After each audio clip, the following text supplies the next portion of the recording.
Welcome back to my channel. तर आम्ही 2-3 दिवस कोल्हापूरमध्ये होतो आणि कोल्हापूरवरून पुण्याला यायला आम्ही वंदे भारत ट्रेन केली होती. चला तर मग या व्लॉगमध्ये मी तुम्हाला दाखवते की या ट्रेनमध्ये काय काय फूड मिळतं ते.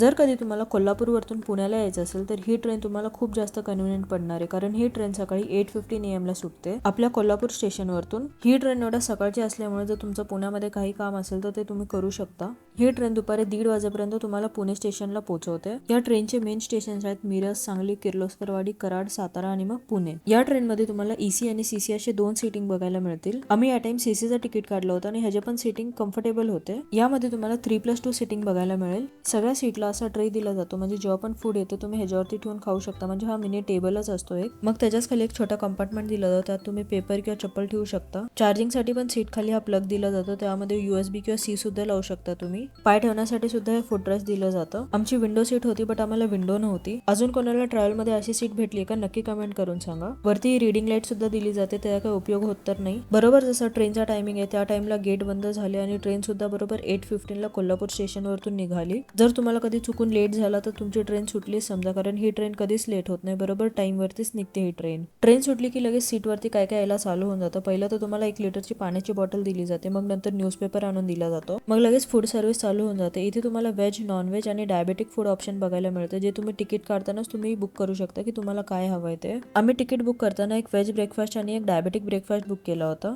व्हेज ब्रेकफास्ट मध्ये आलं होतं पोहे, कटलेट, ब्रेड, सॉस आणि बटर आणि इन्स्टंट बनणारी मसाला टी. ही चाय बनवणं खूप सोपं आहे. ते एक कप मध्ये गरम पाणी देतात, त्याच्यामध्ये इन्स्टंटचा पावडर टाकायचा आणि थोडंसं हलवलं की लगेच तुमची गरमागरम चहा रेडी होऊन जाते. मग गाडीत मस्त एकदम सुपरफास्ट गाडीमध्ये तुम्ही व्ह्यू एन्जॉय करत करत एकदा साताऱ्याला पोहोचलं की मग लगेच तुमचं लंचचे प्रिपरेशन चालू होऊन जाते. लंचला पण आम्ही सेम केलं होतं, एक डायबेटिक आणि एक व्हेजचं केलं होतं. तर डायबेटिकचं पहिलं आलं होतं, त्याच्यामध्ये एक भेंडीची भाजी आली होती आणि या थालीमध्ये आली होती चपाती, डाळ आणि पनीरची भाजी. दिसायला तर एकदम छान होती, टेस्ट पण ओके ओके होती आणि त्यासोबत 2 एक्स्ट्रा चपात्या सुद्धा आले होते. मग व्हेज थाली आली, त्याच्यामध्ये आलं होतं दाल, राईस, पनीरची भाजी, चपाती आणि या सुकी भाजीमध्ये होती बटाटा आणि वाटाण्याची मिक्स भाजी. आणि इथे स्वीट मध्ये आलं होतं 2 गुलाबजाम, ते पण छान होते, मस्त सॉफ्ट होते आणि गरम गरम होते. ओव्हरऑल जेवण ओके ओके होतं आणि मग नंतर बरोबर 1:30 ला आपण पुण्यामध्ये पोहोचून गेलो.